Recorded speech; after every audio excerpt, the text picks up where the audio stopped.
Hello, it's Paul with a short script that will draw some graphs to try to give you some additional insight into what happens when you approximate a function by just a few terms of its Taylor series.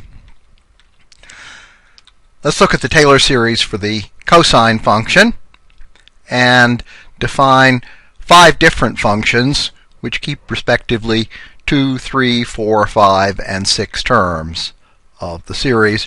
Remember, the general terms alternate in sign. They have only even powers of x, and x to the nth is divided by n factorial. Now, here's the function that we are trying to represent, the cosine function. And let's consider what happens if we approximate it by just 2 terms of the Taylor series. Of course, the graph has to look like a parabola. Since the x squared term has a negative coefficient, it shoots off to minus infinity. And you can see we've got a dandy approximation up to about x equals 1 in magnitude, and then it goes very bad very quickly. Let's add one more term. So we now have C2, which has the x to the 4th over 24 term added in. This one matches up pretty well until about x equals 2. And then it shoots off to plus infinity. And you can guess what's going to happen when I add in the next term, minus x to the 6th over 6 factorial. It's pretty good up to around x equals 3 and shoots off to minus infinity. Next one goes off to plus infinity, and the next one goes off to minus infinity. So you get the general idea. If you use a finite number of terms in the Taylor series, you get a very good approximation to the function for a while. And then when the approximation starts to go bad, it goes very bad very quickly. We get a little more insight if we plot the so-called remainder. This is the difference between the actual function and its Taylor series approximation. That is, it's the tail of the Taylor series, the terms that we don't keep. And here's what we get if we look at the discrepancy between the cosine function and the 2-term Taylor approximation. 3 terms, 4 terms, 5 terms, 6 terms. You probably never thought very hard about what the graph of something like x to the 10th looks like. It's incredibly flat for a long time, and then sooner or later that 10th power takes over and it shoots up like crazy.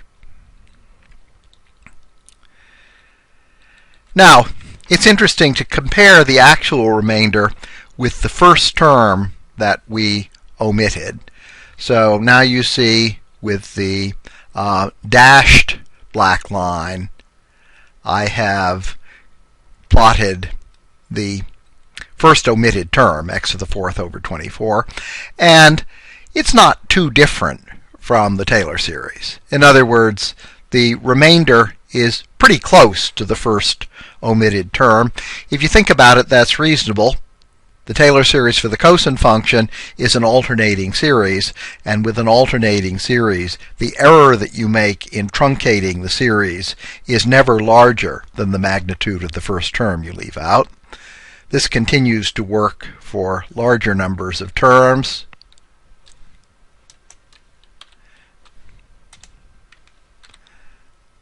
There's what happens if we compare the term in x to the 6th with the remainder when we keep only the term through x to the 4th. And the general principle holds for all cases.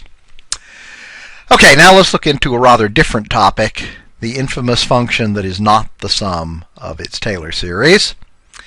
This function is defined so that if x is greater than 0, it's e to the minus 1 over x.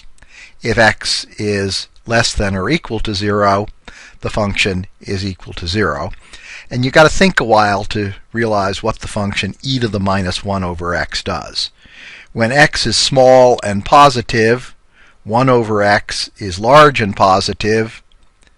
Minus 1 over x is large and negative, and the exponential of a large negative number is very close to 0.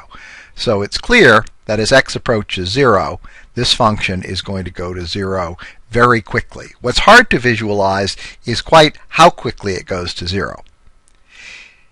You can look in ROS to see the actual calculations, but when you calculate the derivatives, you discover that not only does the function go to 0 as x approaches 0, so does every single one of its derivatives.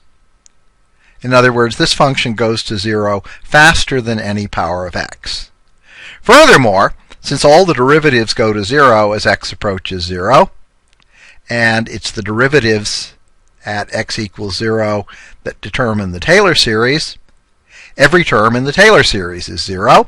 This function has a Taylor series. Unfortunately, the Taylor series is identically 0. You can visualize the graph of that function. Here's the graph of the function itself. It is certainly not the 0 function. That whole graph is, in fact, the remainder, since the Taylor series is 0. We can try to compare this function with a power of x like x to the 6th. You can see that x to the 6th starts out similar to our function, then becomes less, and eventually becomes much greater. But let's now take a close-up look. This is a real close-up look. I can't count how many zeros I put in front of those ones. So we're looking at what happens when x goes up to 0.1. There's our function. There is a multiple of x to the 6th. And what happens, though it's still not clear from this display, I'm afraid, is that this function grows so slowly when x is close to 0 that it grows more slowly than any power of x with which you can choose to compare it. Final topic on Taylor series. Let's look at Ross's wonderful proof of the formula for Taylor series with remainder. What I'm going to try to do is evaluate the exponential of x equals 1.5 using 3 terms of a Taylor series plus a remainder that's cooked up in order to make the result come out exactly right when x equals 1.5. So here is my 3 terms of the exponential Taylor series, 1 plus x squared over 2. Remember, the exponential function has a very simple Taylor series where the general term is just x to the nth over n factorial. There's a graph of the exponential function, and I'm going to superpose on that the graph of the first 3 terms of the Taylor series. Since all the terms in the Taylor series are positive, this function falls short of the exponential function. So now let's focus our attention on 1.5.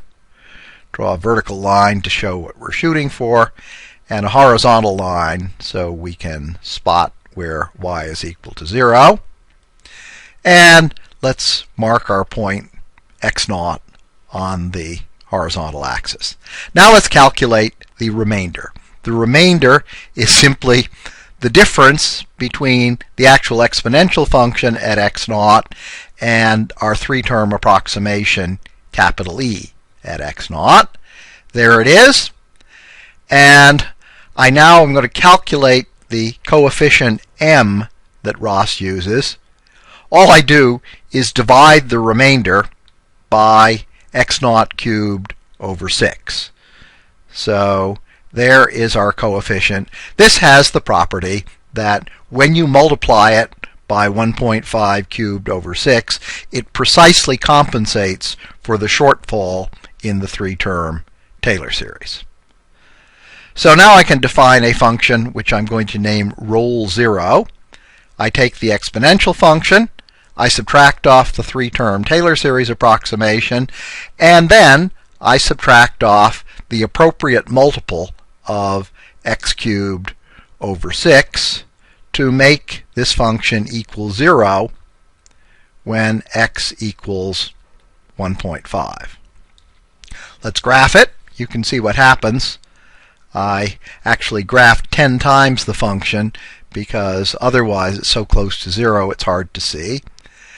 But consider the properties of this function. It's continuous on the closed interval from 0 to 1.5.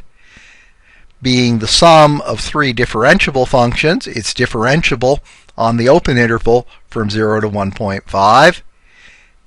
Everything is 0 at x equals 0, because the exponential function is 1 and the Taylor series starts with a 1. Everything else involves a power of x. So this function is 0 when x equals 0, and we cooked it up so that it's equal to 0 when x equals 1.5. It therefore meets all the requirements of Rolle's theorem, and there must be some place where its derivative is 0. The optimized function of r quickly lets us find the minimum value. It's at 1.14.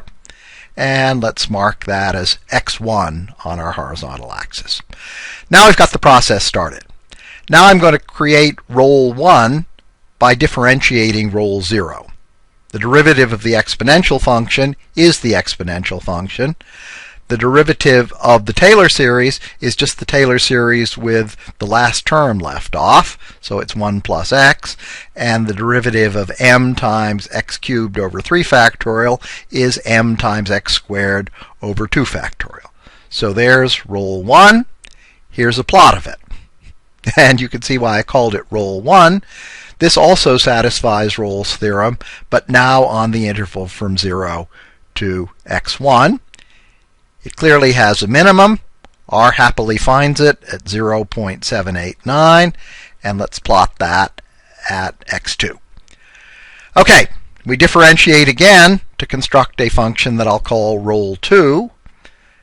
The exponential function minus just the first term of the Taylor series minus the second derivative of our mx cubed over 3 factorial term, which is just m times x.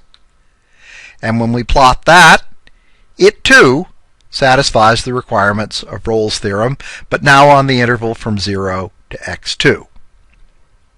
I find the minimum, call it x3, and plot that. And now the fun is over, because when I differentiate one more time to get Roll 3, my function is just the exponential of x minus m.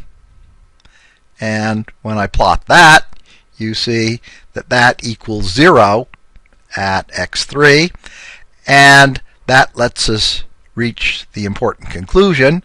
This quantity m is equal to the third derivative of the exponential function evaluated at the point x3. The clever part about this proof is not only does it tell us that the remainder term has the nth derivative evaluated somewhere between 0 and x0, it tells us at exactly what point we need to evaluate that nth derivative. And now we can add on the remainder to create a function which I've named Taylor, because this is the Taylor series with the remainder.